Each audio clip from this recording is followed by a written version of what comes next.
Sayın Atağatan YouTube kanalımızın izleyenleri, Türkmenistan gündemi haber bültenimize hoş geldiniz. Bültenimize haber başlıkları: Türkmenistan Devlet Başkanı Türkiye'yi ziyaret edecek. Türkmenistan heyetinin Suudi Arabistan ziyareti ve son haberimiz Irak Elektrik Enerjisi Bakanı Türkmenistan'ı ziyaret edecek. İlk haberimiz Türkmenistan Devlet Başkanı Türkiye ziyaretinde bulunacak. Türkmenistan Devlet Başkanı Serdar Berdimuhamedov, Türkiye Cumhuriyeti'ne resmi bir ziyaret gerçekleştirecek.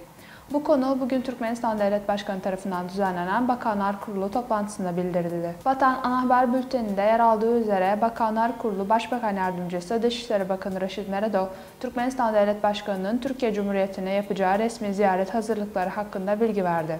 Türkmenistan Devlet Başkanı, Türkiye Cumhuriyeti'nin ülkenin en yakın ortaklarından biri olduğunu söyledi. Son yıllarda imzalanan devletler arası, hükümetler arası ve kurumlar arası belgeler, ikili işbirliği için güvenilir bir yasal temel oluşturmaktadır dedi. Bu bağlamda Türkmenistan Devlet Başkanı, yaklaşan ziyaretin iki ülkenin kardeş halklar arasındaki tarihi ortaklığa dayanan geleneksel Türkmen-Türk ilişkilerinin daha da kapsamlı bir şekilde geliştirilmesine katkıda bulunacağını belirtti. Bilindiği üzere Türkmenistan Devlet Başkanı Serdar Berdimuhamedov bu yılın Haziran ayında Türk tarafının daveti üzerine Recep Tayyip Erdoğan'ın Türkiye Cumhuriyeti'nin yeniden seçilen Cumhurbaşkanı olarak göreve başlama törenine katılmıştı. Şimdi ise Türkmenistan Devlet Başkanı Serdar Berdimuhamedov, Türkiye Cumhuriyeti'ne ilk resmi ziyaretini gerçekleştirecek. Sıradaki haberimiz Türkmenistan heyetinin Suudi Arabistan ziyareti. Türkmenistan Dış Ekonomik İşleri Devlet Bankası Yönetim Kurulu Başkanı Rahimberdi Cebbarov ve beraberindeki heyet, Suudi Kalkınma Fonu Genel Müdürü Sultan bin Abdülrahman Al-Murşid ile bir araya geldi. Suudi Arabistan basınının haberine göre toplantı sırasında Türkmenistan'da çeşitli kilit sanayilerin geliştirilmesi için iki taraf arasındaki işbirliği konuları ele alındı. Taraflar ayrıca sürdürülebilir kalkınmaya odaklanarak ikili işbirliği olasılıklarını da değerlendirdi.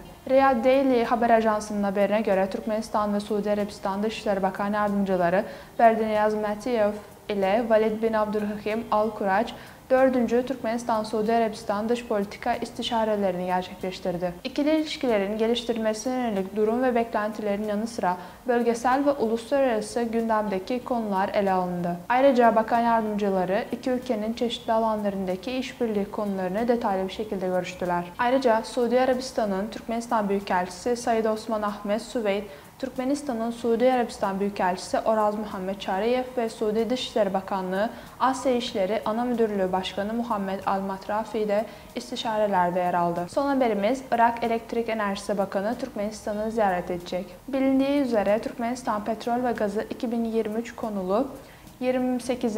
Uluslararası Konferans ve Sergi 25-27 Ekim tarihleri arasında başkent Aşgabat'ta gerçekleştirilecek. Irak Elektrik Enerjisi Bakanı Ziyad Ali Fadel başkanlığındaki heyet bu konferansa katılmak üzere Aşgabat'a gelecek. Iraklı bakan, Aşgabat'ta düzenlenecek Büyük Uluslararası Enerji Forumu'nun genel kuruluna katılacak. OGT 2023 forumu, Türkmenistan ile Irak arasındaki daha önce varılan anlaşmanın Türkmenistan-Türkmengaz Devlet Kurumu ile Irak Cumhuriyeti Elektrik Enerjisi Bakanlığı arasında imzalanan mutabakat zaptının uygulanması için önemli bir platform haline gelecek. Bildiğimiz gibi Türkmengaz Devlet Kurumu Başkanı Maksat Babayev başkanlığındaki heyet bu yılın 5-8 Ekim tarihleri arasında Bağdat'ta çalışma ziyaretinde bulunmuştu. Ziyaret sırasında Türkmen heyeti, Elektrik Enerjisi Bakanı Ziyad Ali Fadel ile kapsamlı görüşmelerde bulundu. Müzakerelerde Türkmen doğal gazının Irak'a verimli bir şekilde ulaştırılması ile ilgili bir takım konular ele alındı. Özellikle ortaklar takas yöntemiyle komşu İran İslam Cumhuriyeti sınırları üzerinden